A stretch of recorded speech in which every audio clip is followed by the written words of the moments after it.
Hello hello hello, very good evening, good morning, good night. जब भी ये video देख रहे हैं तो स्वागत करता हूँ आज की इस वीडियो में। तो कल हमने पढ़ा था थ्योरम 2 के बारे में, तो आज हम पढ़ेंगे थ्योरम 3। उससे पहले कुछ बेसिक चीज़ें हैं वो जान लेना बहुत ज़रूरी होता है। जैसे कि देखते हैं क्या, सबसे पहले जानिए कि कॉरस्पॉन्डिंग एंगल क्या होता है। थ्योरम 3 सॉल्व करने के लिए ये सब जानकारी होना बहुत ज़रूरी है। ये कुछ मान लीजिए पैरेलल लाइन है, ठीक है, और ये इसको इंटरसेक्ट करती हुई एक लाइन है। बेसिकली इसको ऐसे लाइन को ट्रांसवर्सल लाइन कहते हैं। क्या कहते हैं? ट्रांसवर्सल लाइन, ठीक है। देखिए कॉरस्पॉन्डिंग एंगल क्या होता है। ये एंगल, ठीक है, और ये एंगल, ये होते हैं कॉरस्पॉन्डिंग एंगल। जब भी दो लाइन पैरेलल होती हैं, अगर उनको कोई एक लाइन कट कर रही है ट्रांसवर्सल में, ठीक है, तो उनके ये जो एंगल्स होते हैं जो एक लाइन से जुड़े वाले सेम वो कहलाते हैं कॉरस्पॉन्डिंग एंगल। क्या कहलाते हैं? Corresponding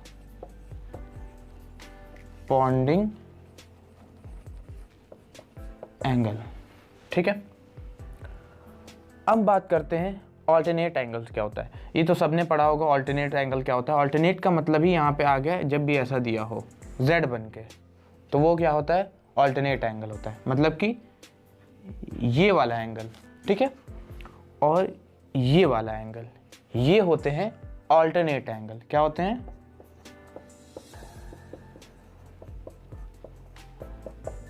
alternate angle. वो कैपिटल स्मॉल ध्यान दे देना, ठीक है। और एक लास्ट होता है, इसी में पढ़ा देता हूँ। इसी में देखिए ये वाला एंगल, चलिए इस साइड से पढ़ा देता हूँ। ये वाला एंगल, ठीक है, और ये वाले एंगल, इनको कहते हैं को इंटीरियर एंगल। क्या कहते हैं?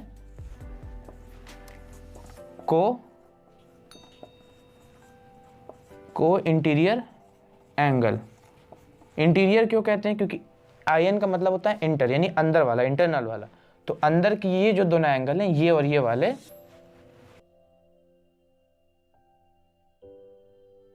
ये होते हैं को इंटीरियर एंगल। तो ठीक है, आई होप इतनी जानकारी आपको बेसिक होगी। तो चलिए इसको नोट डाउन कर लीजिए। तो आई होप आपने नोट कर लिया होगा, तो इसको रफ कर देता हूँ।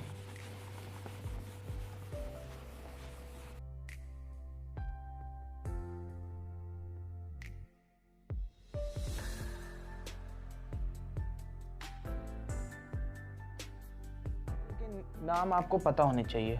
पहला ये और दूसरा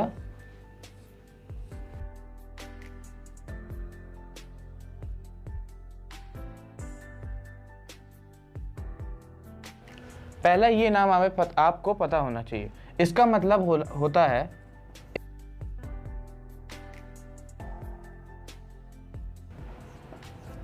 इज सिमिलर टू। इसका मतलब होता है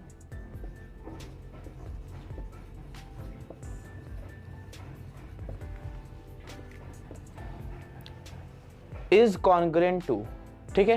यानी कि जैसे मान लेते ये,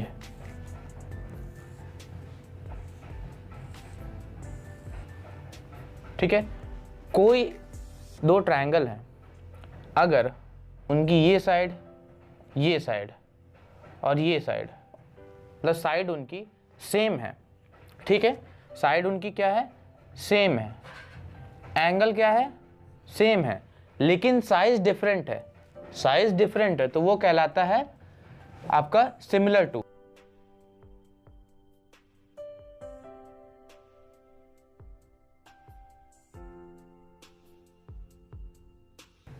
साइज जो होता है वो डिफरेंट होता है, तो वो कहलाता है सिमिलर टू। लेकिन कॉन्ग्रुएंट में क्या होता है?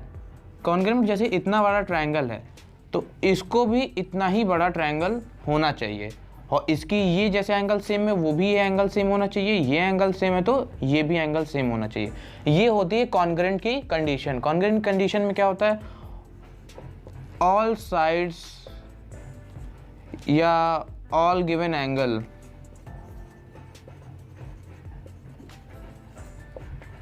आर सेम, तभी ये क्या कहलाता है, कॉन्ग्रुएंट कहलाएगा, नहीं तो इज सिमिलर टू कहलाएगा। इसमें साइज भी चेंज हो सकता है, जैसे ये है, इसको छोटा भी कर लीजिए, ठीक है। इसमें साइजेस का डिफरेंट हो जाता है, लेकिन इसमें सब चीज़ सेम होना चाहिए। ओके, तब तक नोट कर लीजिए, स्क्रीनशॉट ले लीजिए, तब तक मैं रफ करता हूँ। चलिए बैक टू द बोर्ड। अब बात करते हैं सिस्टम ऑफ एंगल और उसके कॉन्ग्रुएंसी के बारे में, ठीक है। स्पेलिंग थोड़ा सा देख लीजिएगा। सिस्टम ऑफ एंगल और उसकी कॉन्ग्रुएंसी। तो पहला जो सिस्टम होता है SAS, यानी कि साइड एंगल साइड, ठीक है। लेट अस सपोज, मान लेते हैं मेरे पास एक ये ट्रायंगल है, ठीक है, एक और ट्रायंगल है सेम इसी साइज का, ठीक है, सेम साइज का। इसका नाम दे देते हैं ABC, इसका नाम दे देते हैं DEF। साइड एंगल साइड, तो इसमें से कोई एक साइड ले लीजिए, फिर बीच का एक angle, side angle side, side angle side. अब आपको ये पता है ये मैं एक लाइन क्यों काट रहा हूँ या दो लाइन क्यों काट रहा हूँ, इसका मतलब है ये पहली साइड हमने चूज की थी और ये दूसरी साइड चूज की थी। अगर बाई चांस अगर तीसरा काटना हो तो 3 खींच देंगे, यानी कि साइड एंगल साइड। वैसे इसमें भी सेम सेम, अगर इसकी साइड, इसका एंगल और इसका ये साइड सेम होगी तब ये कहलाएगा ये जो ट्रायंगल है ABC वो कॉन्ग्रुएंट है किसके, ट्रायंगल DEF के, ठीक है। ये हो गया। अब चलते हैं नेक्स्ट वाले की तरफ। दूसरा आता है एंगल एंगल साइड, यानी कि AAS।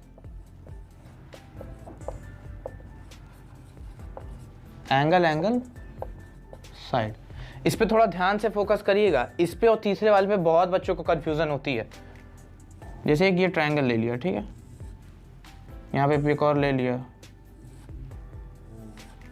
ठीक है, सेम है, ठीक है। एंगल एंगल साइड, ये एंगल ले लिया, ये एंगल ले लिया, ठीक है, और ये साइड, ठीक है। इसमें से ये एंगल ले लिया, ये एंगल ले लिया और ये साइड ले लिया, तो ये जो ट्रायंगल होगा कॉन्ग्रुएंस होगा, क्योंकि इसमें भी एंगल एंगल साइड है, इसमें भी एंगल एंगल साइड है। ये होना चाहिए कि एंगल जो है ये सारे सेम होने चाहिए, तब जाके ये इस सिस्टम को कॉन्ग्रुएंस कहेगा। ABC PQR, यानी कि इसका कह सकते हैं कि ट्रायंगल ABC है वो कॉन्ग्रुएंट है ट्रायंगल PQR के। तो तब तक नोट करिए, स्क्रीनशॉट ले। अब तीसरी वाली बात करते हैं एंगल साइड एंगल की, यानी ASA।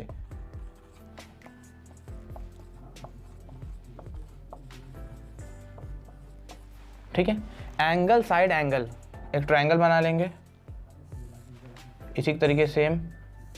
इसको चलिए इस बार उल्टा बना देते हैं, ठीक है। एंगल साइड एंगल, देखिए एंगल, ओके, साइड और एंगल, ओके। याद रखिएगा एंगल जो साइड था उसमें और इसमें इतना ही डिफरेंस है, क्योंकि ये एक लाइन में ही रहता है, वो एक लाइन में नहीं था, याद करिएगा, वो एक लाइन में नहीं था। तो यानी कि अगर इस ट्रायंगल का भी ये और ये सेम है तो ये कॉन्ग्रुएंस होगा। यानी कि एंगल इसका नाम दे दें XYZ और इसका नाम रख दें PQR, तो ट्रायंगल XYZ जो है वो कॉन्ग्रुएंट होगा किसके, ट्रायंगल PQR के, ठीक है। आई होप यहाँ तक आपको समझ में आया होगा। अब बात करते हैं चौथे के, साइड साइड साइड, यानी कि साइड साइड साइड, यानी कि एस एस एस।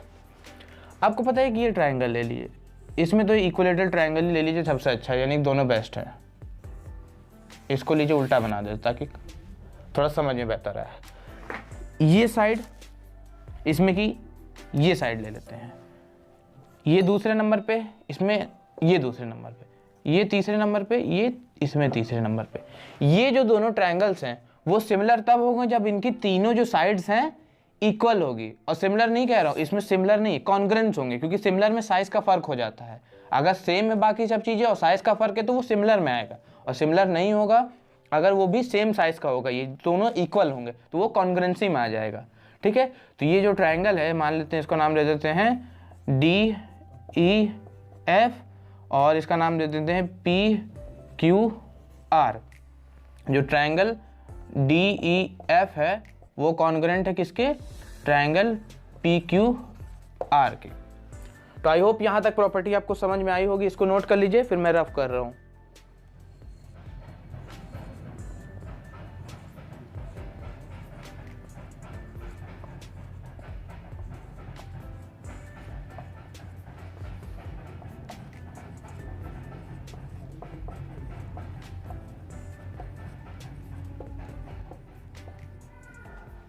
तो चौथे नंबर पे क्या आता है?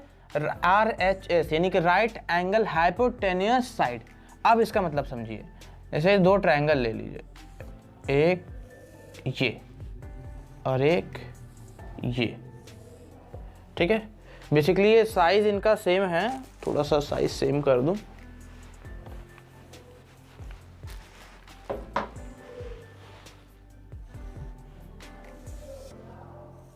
ये सेम है, साइज सेम है इनका। राइट हैंड साइड, यानी कि राइट एंगल हाइपोटेन्यूस साइड, यानी कि जो इसकी हाइपोटेन्यूस इसका जो होगा वही इसका हाइपोटेन्यूस होगा। और ये तो 90 डिग्री वाला एंगल है ही है दोनों में, क्योंकि राइट एंगल का मतलब ही होता है 90 डिग्री। ठीक है, ये साइड और ये साइड सिमिलर होनी चाहिए, तो ये जो ट्रायंगल होगा कॉन्ग्रुएंट होगा। राइट एंगल हाइपोटेन्यूस साइड, यानी हाइपोटेन्यूस वाले देखिए एक समान होने चाहिए, और बाकी जो दो एंगल और साइड समान है ये भी समान हो ही जाएगा। ठीक है, तो ये ट्रायंगल होगा कॉन्ग्रुएंस। क्या होगा? कॉन्ग्रुएंस, यानी कि इसका नाम देते हैं ABC DE F। तो ट्रायंगल ABC कॉन्ग्रुएंस है किसके? ट्रायंगल DEF के। ठीक है, अब आखिरी वाला देखिए क्या है। हमने कितने कर लिए? चौथा था कि पांचवा था, सॉरी, ये है 5th नंबर का था, ये 5th नंबर पे था, सॉरी, ये 5th नंबर पे था। अब 6th नंबर को देखिए, 6th नंबर पे, 6th नंबर को ध्यान से देखिएगा, ये है ए, यानी कि एंगल एंगल एंगल। अब ध्यान से ये देखिएगा, ये ट्रायंगल ले लिया, इसके ये वाला एंगल, ये वाला एंगल, ये वाला एंगल, ये सिमिलर है, यानी कि ए बी सी ये सिमिलर है। लेकिन चलिए इसको मान लेते हैं ये वाला ट्रायंगल भी ऐसा ही है, सेम, ये भी सिमिलर है, A dash B dash C dash. लेकिन ये तो कॉन्ग्रुएंट है, चलिए मानते हैं, साइज का थोड़ा डिफरेंट। लेकिन एक बात बताइए, इसको कॉन्ग्रुएंसी में रखा क्यों नहीं जाता? इसको कॉन्ग्रुएंसी में नहीं इन्वॉल्व किया जाता, क्यों? अब बात सुनिए, ये इतना बड़ा ट्रायंगल ले लेते हैं, ठीक है, equilateral triangle, 60 degree 60 degree 60 degree, ठीक, ये और हम एक छोटा सा ट्रायंगल ले लेते हैं इक्विलेटरल का, एंगल एंगल एंगल, ये भी तो उसी सिस्टम में लाई करता है ना, लेकिन ये भी तो 60 डिग्री है। तो ये जो है सिमिलर ट्रायंगल्स है, नॉट कॉन्ग्रुएंट ट्रायंगल, इनको सिस्टम ऑफ एंगल कॉन्ग्रुएंसी में नहीं रखा जाता है। तो याद रखिएगा, जो एंगल एंगल एंगल है वो सिस्टम ऑफ एंगल कॉन्ग्रुएंसी में नहीं रहता है। ठीक है, तो आई होप आपको ये समझ में आया होगा, नहीं समझ में तो कमेंट में बताते रहा कीजिए, तो मैं आपको अच्छे से क्लियर कर दूंगा नेक्स्ट वीडियो में। तो आप इसको नोट कीजिए, मैं साइड हट जाता हूँ। तो आई होप आपने नोट कर लिया होगा। तो अब चलते सीधा बिना टाइम वेस्ट किया थ्योरम नंबर 3 पे, इसलिए मैंने पहले से ही ट्रायंगल बना के रखा था क्योंकि वीडियो ऑलरेडी लंबी हो चुकी है। तो जल्दी से देखिए, क्वेश्चन आपके स्क्रीन पे आ रहा होगा। If in 2 triangles corresponding angles are equal, then their corresponding side are in the same ratio or proportion and hence the 2 triangles are similar। यानी कि हमें 2 ट्रायंगल को सिमिलर प्रूफ करना है, सिमिलर प्रूफ करना है, ठीक है ना। ये 2 ट्रायंगल्स पहले से मैंने बना लिए हैं।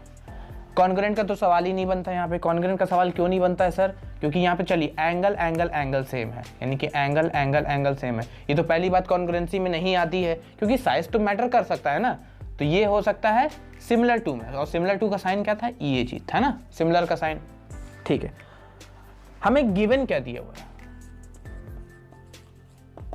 गिवन दिया हुआ है एंगल ए इक्वल है एंगल डी के, एंगल बी इक्वल है एंगल ई के, और एंगल सी वो इक्वल है एंगल एफ के। ये हमें दिया हुआ है। हमें प्रूव क्या करना है? टू प्रूव हमें करना है जो ट्रायंगल ए बी सी है वो सिमिलर है, इज सिमिलर टू का साइन है ना, ये सिमिलर है डी ई एफ के। अगर ये चीज नहीं समझ में आ रहा है, जाके इसका पीछे शुरू से वीडियो देख लीजिए, तब समझ में आ जाए, क्लियर हो जाएगा, ठीक है ना। अब प्रूफ पे आते हैं। एक सेकेंड। आपके दिमाग में आएगा सर ये जो ट्रायंगल है अगर इसको हम यहां से कट कर दे तो एकदम कॉन्ग्रुएंट ट्रायंगल बन जाएगा। बिल्कुल आपके दिमाग में सही आएगा, नहीं आया तो देख लो। इसको हम क्या कर रहे हैं, सेम यहीं से कट कर देते हैं, ठीक है। इसमें पहले से मैंने PQ लिख के रखा हुआ है, इसका नाम दे दिया हमने PQ, ठीक है। इसका नाम क्या रख दिया हमने? PQ। तो कंडीशन ये कह रही है जो PQ है वो पैरेलल है EF के, ये हमें पता है। अगर आपने थ्योरम 1 देखी होगी तो आपको ये पता होगा अगर किसी ट्रायंगल की कोई भी एक साइड के 2 अपोजिट वाली साइडें पे अगर हम एक पैरेलल लाइन बनाएं तो वो जो काटेगी वो सेम रेशियो में काटेगी। जैसे कि इससे क्या होगा, DP बाई PE वो इक्वल होगा DQ बाई QF के, ठीक है ना। अच्छा अब ध्यान से देखो, ये ट्रायंगल तो कॉन्ग्रुएंस हो गया, ये और ये तो कॉन्ग्रुएंस हो गया ना। तो यहां से हमें ये समझ में आ रहा है AB जो है वो इक्वल है किसके? DP के, ठीक है ना। और AC जो है वो किसके इक्वल है? DQ के। ये चीज यहां से समझ में आया। अब कहेंगे BC भी इक्वल है PQ के, बिल्कुल सही बात है। अब इसको प्रूव करने के लिए पहले हम चलते हैं वापस से स्टेप पे आते हैं, ठीक है ना। अब ध्यान से देखिए, एंगल B जो इक्वल है एंगल P के इक्वल है एंगल E के। आप कहेंगे ये कैसे, यहाँ तो कहीं नहीं दिया। अरे याद करो, करस्पॉन्डिंग एंगल, इसको थोड़ा सा बढ़ा के ऐसे समझ लो, डॉट डॉट डॉट डॉट बढ़ा दो तो ये कुछ करस्पॉन्डिंग एंगल हो गया। ये एंगल और ये एंगल इक्वल होगा तो ये एंगल और ये एंगल भी इक्वल होगा। और जाहिर सी बात है ये कॉन्ग्रुएंट है तो ये एंगल जो ये होगा वो भी ये होगा। जाहिर सी बात है, नहीं पता तो करस्पॉन्डिंग एंगल का रूल जान लो, बस सिंपल है, कोई ज़्यादा कठिन नहीं है, ठीक है ना। तो angle B equals to angle P equals to angle E, उससे similar angle C equal to angle Q equals to angle F। ये हो गया यहाँ तक। अब आते हैं वापस, इसको ले लो, इस चीज को, इस बंदे को उठा लो वापस से, आओ। अब इसको उठा तो रहे हो लेकिन इसको सीधा हाथ मत लाना, सीधे तो बिल्कुल मत लाना, इसको उल्टा करके लो। इसको पैर पकड़ के उठा के ऐसे ले आओ। क्यों लाना है? थ्योरम 2 में याद है ना, लेके आते हैं। तो इसको हम उल्टा कर देते हैं, PE, और क्योंकि अभी पता चल जाएगा, PE by DP equals to QF by TQ। ये चीज समझ में आ गया। अब आपकी ये चीज समझ में आया था, थ्योरम 2 में हमने पढ़ा था कि ये जब करने के बाद, रेसिप्रोकल करने के बाद 1 का ऐड करते थे, फिर एलसीएम लेते थे, फिर जो आता था फिर से उसको रेसिप्रोकल करते थे। नहीं आया तो जल्दी से जाकर चेक कर लो सेकंड वाला पहले से, फिर आओ इस पे, एक एक स्टेप चढ़ो, कूद मत पड़ो एक बार में, मुंह के बल गिरो के। चलो इधर आओ, PE on adding 1 both side, लो लिख देता हूं, on adding 1 both side, PE by DP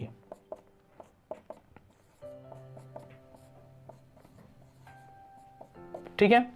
अब क्या करते थे, एलसीएम लेते थे, नहीं आता तो फिर से ध्यान से देख लो, PE plus DP DP, QF plus DQ by DQ। ठीक है, यहां तक समझ में आया।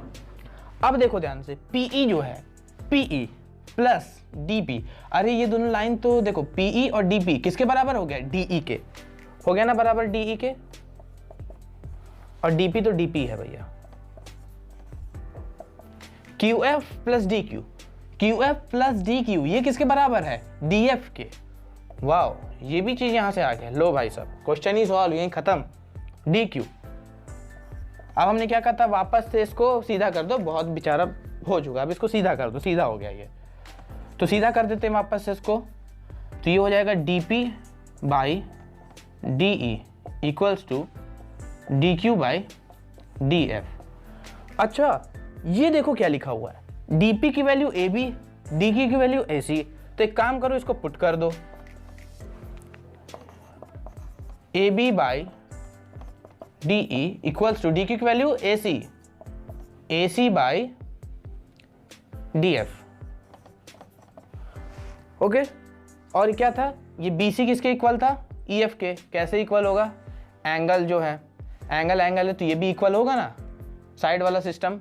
चलो ध्यान से देखो, पूरा ध्यान से देख लो पहले, AB DE DE, AC AC, DF। अब जब दो साइड, दो एंगल, तीनों एंगल जब सेम है तो ये थर्ड वाला भी तो इक्वल होगा ना, तो ये क्या हो जाएगा, BC जो है वो किसके इक्वल हो जाएगा, EF के। तो यहां से ये जो तीनों साइड निकल्स आई हैं वो बराबर हैं, यानी कि ये जो ट्रायंगल होगा सिमिलर होगा, तो हैंस प्रूव्ड। कोनो दिक्कत परेशानी नहीं हो तो कमेंट पे बता देना, हम देख लेंगे उसको, और कल बता दे भी देंगे। ठीक है, तो बस यही है, स्क्रीनशॉट ले लो, देख लो भाई, AB AC BC, ठीक है, DE DF EF हो गया ना सेम। तो ये जो ट्रायंगल है, यहां से लिख देते हैं, ट्रायंगल ABC वो सिमिलर है किसके, ट्रायंगल DEF के। तो आई होप आपने समझ में आया होगा, नहीं समझ में आया तो कमेंट में पूछिएगा, कल बाकी मैं बता दूंगा, कल थ्योरम 4 आएगी। तो पढ़ाई करते रहें, ऑल द वेरी बेस्ट।